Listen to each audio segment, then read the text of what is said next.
An employee from the airline met me at the gate and escorted me to a limo that was waiting to take me home to Paradise Lake. When I slid into the back seat, I was overjoyed to see my best friend, Jenna Elston.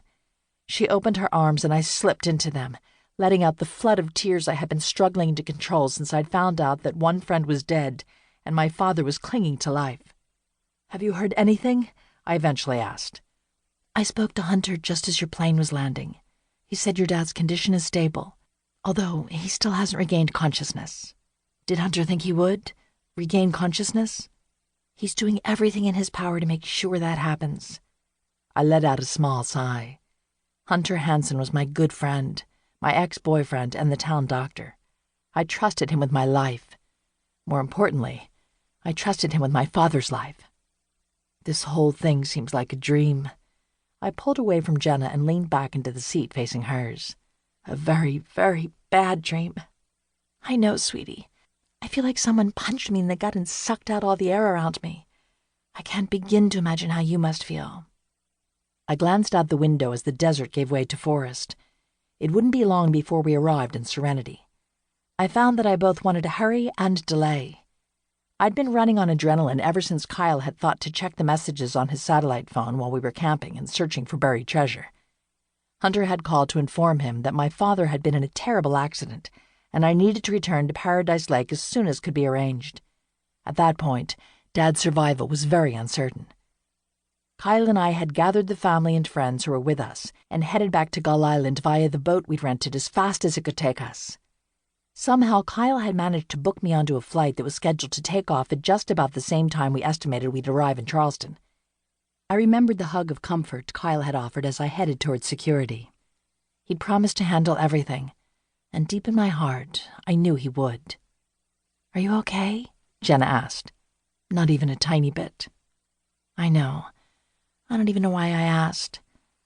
Kyle called me half a dozen times, giving me suggestions on how to best help you deal with the situation. I know he's a good friend and wants to help, but some of the things he said were ridiculous. You and I both know there's nothing I can do or say to make you feel any better." I offered Jenna a sad half-smile. Had it really been just yesterday afternoon that I had kissed Kyle for the first time?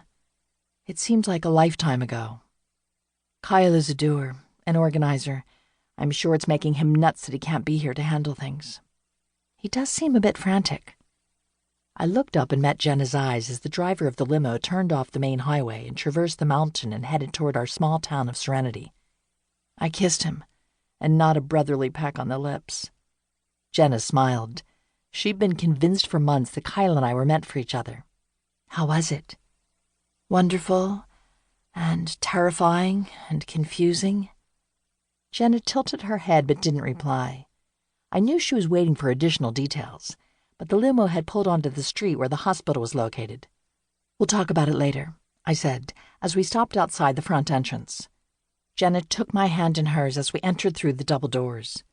"Your dad is in intensive care. We'll need a doctor's approval to see him since access to the third floor, where the ICU is located, is limited to hospital staff and cleared visitors. Hunter said to call him when we arrived." I stood staring at nothing in particular while Jenna made the call. My heart pounded with fear as I waited for the hospital escort who would accompany us to the third floor. I had been trying desperately not to let my imagination get the better of me, intentionally blocking the images of my father clinging to life that had been threatening to destroy my last shred of sanity ever since the moment Kyle had received Hunter's frantic call. When Hunter personally showed up to escort us upstairs, my mind couldn't help but leap to the worst possible conclusion.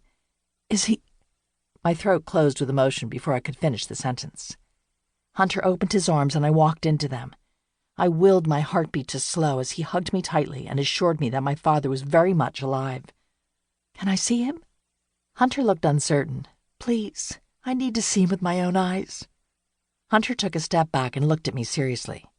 "Okay, but be warned, he's pretty beat up. It's going to be difficult to see him that way. Are you sure you're ready for it?" I nodded as tears streamed down my face. Hunter glanced at Jenna. "Maybe you should come with us." Jenna took my hand in hers in silent agreement.